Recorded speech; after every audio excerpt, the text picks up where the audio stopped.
छोड़ दो। भगवान ने कहा छोड़, आतताई को मारा नहीं जाता और ब्राह्मण को, आतताई को छोड़ा नहीं जाता, ब्राह्मण को मारा नहीं जाता। अर्जुन ने कहा ये टेढ़ी बात क्यों करते हो? आतताई कौन है? आप सुन लो, समाज में आतताई कौन है? 5 लक्षण आतताई के हैं। कौन कौन से? पहला लक्षण, जो पाप की कमाई खाता हो, अग खानी, वो व्यक्ति आतताई है। दूसरा लक्षण,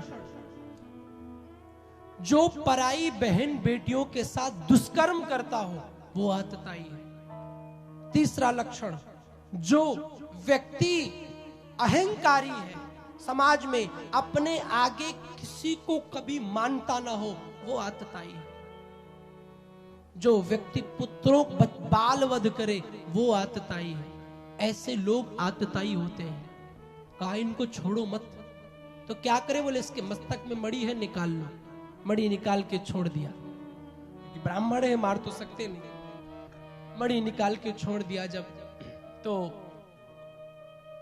उसके बाद में वो गया द्रोणी उत्तराखंड के पहाड़ों पर, और वहां से उसको क्रोध आया, ब्रह्मास्त्र लिया और अभिमन्यु की पत्नी उत्तरा, महाभारत में अभिमन्यु, उनकी पत्नी उत्तरा के गर्भ में परीक्षित था, उसको जलाने के लिए ब्रह्मास्त्र छोड़ दिया। और ब्रह्मास्त्र आया, उत्तरा के गर्भ को जलाने लगा। उत्तरा रोने लगी, लेकिन उत्तरा की बुद्धिमानी देखिए, संकट आया तो संसार के पास नहीं गई, सीधे पहुंच गई। पाहि पाहि महायोगिन देव देव जगन्नाथ, हे गोविंद मेरी रक्षा करो, हे गोपाल मेरी रक्षा करो। आप पर भी संकट आए ना, दुनिया से मत बोलना, ये दुनिया पहले सुनेगी, पेट थपथपाएगी, कोई बात नहीं बेटा ठीक हो जाओगे, और बाद में मौका पड़ेगा तो मजाक उड़ाएगी। हाँ, कहेगी अरे अच्छा हुआ इनके साथ। हाँ, अपना दुखड़ा रोना तो कहीं और नहीं, बल्कि ठाकुर जी के सामने रो देना, हे गोविंद हम तुम्हारे लिए आए हैं। किसी ने भगवान से पूछा तुम कहाँ रहते हो? बोले हम सिंधु में रहते हैं, समुद्र में। भक्त ने पूछा तुम्हें बुलाने के लिए हम कहाँ आए? तो कहा मुझे बुलाने के लिए तुम्हें समुद्र अपने घर में लाना पड़ेगा। भक्त ने कहा प्रभु मेरे पास समुद्र नहीं है। ठाकुर जी ने कह दिया तुम्हारे पास सिंधु नहीं है, कोई बात नहीं है, प्रेम से नेत्र से एक बिंदु बहा देना, मैं सिंधु छोड़कर दौड़ा हुआ चला आऊंगा। वो पुकार चाहिए, कृष्ण तो खड़ा है, मैं तो ठाड़ो हाथ पसार, तू कब आवेगो। गोविंद तो खड़ा है, वो पुकार हमें चाहिए।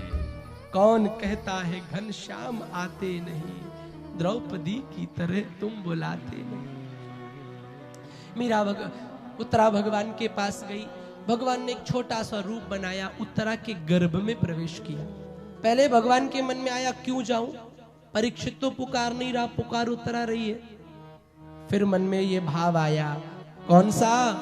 मन में ये सोचा कि देखिए मैं हमेशा आपको कहता हूं, भगवान यदि ना मिले कोई बात नहीं, भगवान के भक्त के चरण पकड़ लेना, क्योंकि कई बार भगवान भी तब मिलते हैं जब हम भक्तों से जुड़ जाते हैं। परीक्षित को बचाने का मात्र रीजन उत्तरा है, इसलिए साधु पुरुष आए, संत आए, उनके चरणों में लौट जाना।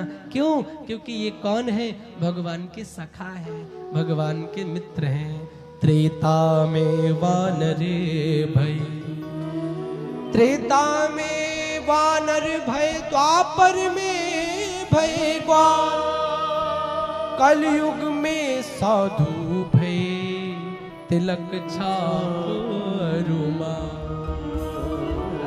त्रेता में वानर भगवान के मित्र हुए, द्वापर में सखा हुए, लेकिन कलयुग में कौन? ये फकीर, ये साधु संत, यही भगवान के मित्र हैं। चरण पकड़ लेना, ठाकुर जी मिल जाएगा। हाँ, मगरमच्छ ने गजेंद्र का चरण पकड़ा तो उसका उद्धार पहले हो गया। संतों का सम्मान करो।